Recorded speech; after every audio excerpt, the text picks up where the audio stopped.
राजनीतिक दलों ने हिंदुओं को बांटने का काम किया है। उन बलात्कारियों के साथ खड़ी है, वही आक्रोश है पूरे देश में। असामाजिक तत्व जो अराजकता फैलाने में लगे हैं। बांग्लादेश में हिंदुओं पर हो रहे अत्याचार के विरोध में विभिन्न संगठनों ने जन आक्रोश रैली निकाली। रैली में शामिल हजारों लोगों ने बांग्लादेश के खिलाफ नारेबाजी की और जॉइंट मजिस्ट्रेट को प्रधानमंत्री के नाम ज्ञापन सौंपा। रैली के अंत में कोलकाता रेप और हत्याकांड की पीड़िता को श्रद्धांजलि भी अर्पित की गई। पूर्व निर्धारित कार्यक्रम के अनुसार विरोध रैली लोक जागरण मंच के बैनर तले नेहरू स्टेडियम से शुरू हुई, जहां विभिन्न संगठनों के लोग एवं छात्र छात्राएं शामिल हुए। जन आक्रोश रैली अनाज मंडी, बीटीगंज, मेन बाजार, नगर निगम पुल, सिविल लाइंस रुड़की टॉकीज चौक होते हुए महाराणा प्रताप चौक पहुंची। पूरी दुनिया में और विशेषकर बांग्लादेश में जिस प्रकार से हिंदुओं के साथ और अत्याचार हो रहा है, सामूहिक हत्याएं हो रही हैं और जिहादी टारगेट कर रहे हैं हिंदुओं को, और उस पर भारत के तमाम राजनीतिक दल चुप हैं, अंतर्राष्ट्रीय मानवाधिकार चुप है, संयुक्त राष्ट्र संघ चुप है, और सबसे बड़ी बात यह कि भारत के तमाम हमारे जो सेकुलर कहते हैं, कहीं ना कहीं वो जिहादियों का पक्ष ले रहे हैं। आज हिंदू और हिंदुओं की ताकत ने ये दिखा दिया है कि हिंदू अब किसी भी प्रकार का अत्याचार बर्दाश्त नहीं करेगा। हिंदू आज पूरी दुनिया में उठकर खड़ा हुआ है। आज रुड़की में हजारों की संख्या में हिंदू तमाम भेदभाव छोड़कर, जिस प्रकार से योगी जी ने कहा है कि अब बटेंगे नहीं, अंग्रेजों के बाद इस देश के अंदर तमाम राजनीतिक दलों ने हिंदुओं को बांटने का काम किया है, जिससे हिंदू बटा रहे और कटता रहे। अब हिंदू बटेगा नहीं, हिंदू उठकर खड़ा हो गया है और अपने सम्मान की और अपने जीवन की रक्षा करने के लिए हिंदू हर प्रकार से अब तन के खड़ा हो गया है। हिंदू झुकने वाला नहीं।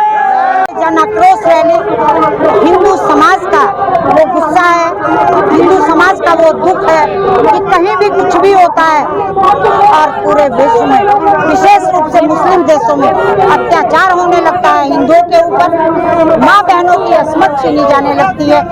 और हमारे पश्चिम बंगाल में संदेश खाली खत्म नहीं हुआ था कि एक डॉक्टर बेटी का बड़े अमानुषिक तरीके से उसके साथ क्रूरता करके, दरिंदगी करके उसकी हत्या कर दी जाती है। अफसोस इस बात का है कि उस देश की उस मुख्यमंत्री जो देश की प्रधानमंत्री बनने का सपना देखती है, वो चुप रहती है और वो उनके साथ खड़ी होती है, सबूतों को मिटाने का प्रयास करती है। और मुझे उससे भी बड़ा अफसोस अपने देश की विपक्ष की इंडी की पार्टी का है, जो आज ऐसे मौन धारण किए हुए हैं कि जैसे इस घटना से उनका कोई नाता नहीं है। वो माँ बहने उनकी माँ बहने।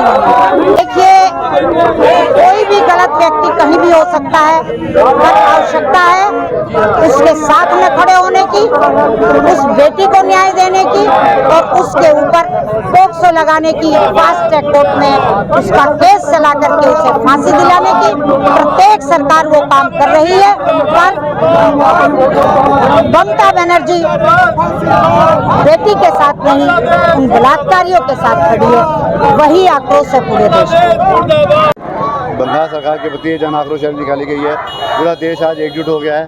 पूरा देश आज चाहता है कि देश में अराजकता ना फैले, और कुछ असामाजिक तत्व जो अराजकता फैलाने में लगे हैं। मेरा मानना है और सबका मानना है, पुष्कर धाम जी उत्तराखंड में काम कर रहे हैं, देवभूमि का स्वरूप नहीं बिगड़ने दे रहे हैं। देवभूमि लगातार जिहादियों के प्रति काम हो रहा है, मज़ारों को हटाया जा रहा है और लगातार यूसी जो कानून लाया गया है, सोचता हूँ कि हिंदुओं के लिए बहुत बड़ा काम है। पुष्कर धाम जी के नेतृत्व में हम लोग ये काम कर रहे हैं और अब हिंदू खड़ा हो गया, हिंदू एकजुट रहेगा, आगे बढ़कर जो है किसी भी अन्याय का सामना करेगा और अन्याय नहीं सहेगा। जिस तरह से बांग्लादेश में क्या कहेंगे? निश्चित रूप से उसी के लिए आज ये जन आक्रोश रैली निकाली गई है। पूरा रुड़की शहर और आसपास के सभी ग्रामीण क्षेत्रों के लोग, बच्चे, औरतें, बुजुर्ग सभी लोग सड़कों पर निकल गए हैं और ये आक्रोश मैं समझता हूँ इसका संदेश दूर दूर तक जाएगा।